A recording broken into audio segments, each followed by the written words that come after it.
Hi, my name is Sheryl Stedman with Keep Your Eyes Focused on Jesus, hashtag KYEFOJ. Get your wristbands. We're reading from Jesus Calling today, December the 17th. Come to me with your gaping emptiness, knowing that in me you are complete. As you rest quietly in my presence, my light within you grows brighter and brighter. Facing the emptiness inside you is simply the prelude to being filled with my fullness. Therefore, rejoice on those days when you drag yourself out of bed feeling sluggish and inadequate. Tell yourself that this is a perfect day to depend on me in childlike trust. If you persevere in this dependence as you go through the day, you will discover at bedtime that joy and peace have become your companions. You may not realize at what point they joined you on your journey, but you will feel the beneficial effects of their presence. The perfect end to such a day is a doxology of gratitude. I am He from whom all blessings flow. We're talking about benefits again. Joy and peace. Joy and peace. Joy and peace. Joy and peace. What do those words really mean to you? Can you explain them in your own words, what they mean? Joy for me means an inward happiness, an inward just explosion of good things, thinking good things, not dwelling on the past, not dwelling on things that can't be, things should have, ought have. No, joy is living in the presence of God, being connected with Him. That's joy for me. And joy could be something different for you. Peace means I'm not sweating the small stuff. He's got it handled, and I am letting it handle. I'm letting Jesus fight my battles. That gives me peace and comfort. Well, today is really going to be very interesting.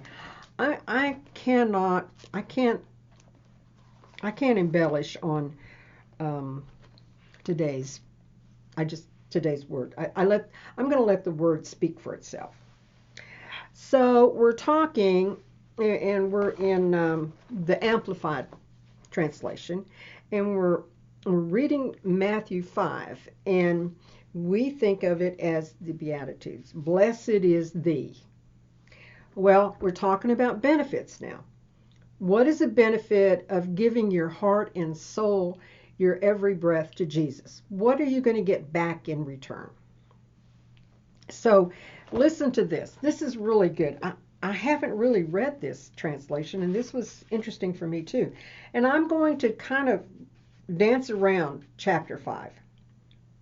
And I'm starting with verse 3. Blessed.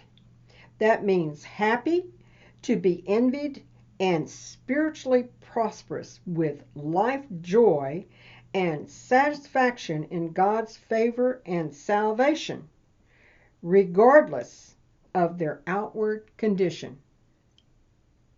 Isn't that what faith is? Regardless of our outward condition? So blessed, there's faith in there too. And there's all kinds of things in the word blessed. Anyway, so the first one is, blessed are the poor in spirit. That is, the humble who rate themselves insignificant. That's me. For theirs is the kingdom of heaven. I have the kingdom of heaven at my hand. Wow. Okay. Now the next one is, and this one, blessed, is a little different. Blessed and enviably happy, with a happiness produced by the expression of God's favor, and especially conditioned by the revelation of His matchless grace, are those who mourn, for they shall be comforted. These are really nuggets that you need to go into Matthew 5, and you need to read this over and over again, because all of us who have lost loved ones, we mourn. All of us who have lost something precious in our lives, we mourn. But we are comforted. A benefit. Okay, the next one is blessed, happy, blissome, joyous, spiritually prosperous, with life joy and satisfaction in God's favor and salvation, regardless of their outward condition. Or the meek, that means the mild, the patient, long suffering. Are you patient? Are you mild?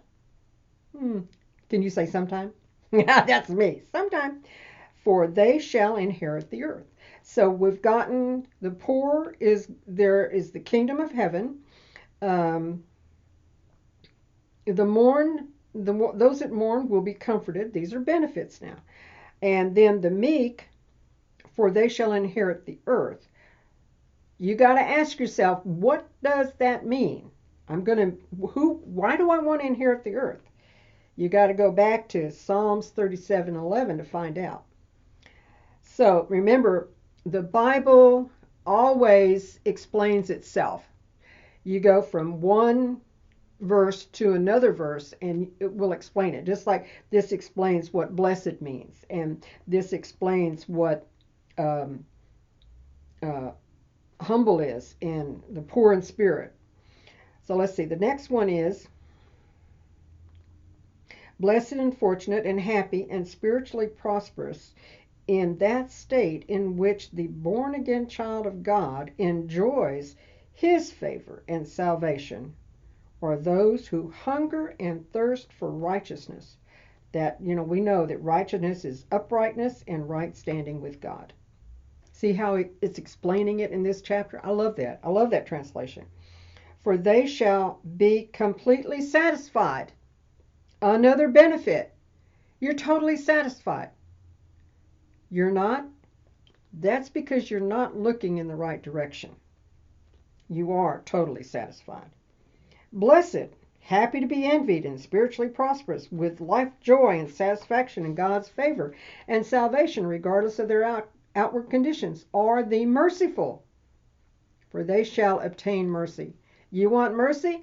You got to be merciful. You give and you shall get.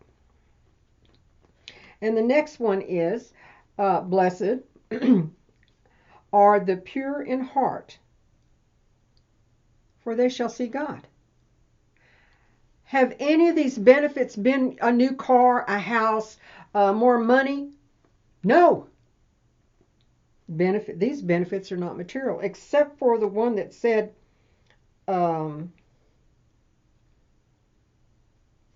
they shall be prosperous. Then the next one is blessed are the makers and maintainers of peace, for they shall be called the sons of God. And the next one, blessed are those who are persecuted for righteousness' sakes, for being and doing right, for theirs is the kingdom of heaven. The next one is blessed. Those who people revile you and persecute you and say all kinds of evil things against you falsely on my account. So be glad and supremely joyful. There's that word joyful again. For your reward in heaven is great. Great means strong and intense. For in this same way people persecuted the prophets who were before you. So you are, now here again, he's talking about, we have benefits, and now we're going to say who you are. Number one, you're the salt of the earth. What does that mean? Look it up. You are the light of the world. Look it up. And so let your light so shine before men that they may see your moral excellence and your praiseworthy, noble and good deeds, and recognize and honor and praise and glorify your Father who is in heaven. Go back to Matthew 5, but try it from the Amplified Version and make it see what it is. I love going to comparing all the translations. And I know I've run a little over on this one, but it's so important because we're talking about benefits. We're talking about why do I want to spend all of my time with God? Why do I want to put Him first? Here's the reason. So, going to have a great day today. Keep taking your Jesus break. And would you subscribe to my channel and share it? There are so many people out there that are needing a reason to go back to Jesus. And we have the reason. And with that, I will say bye for now. See you tomorrow.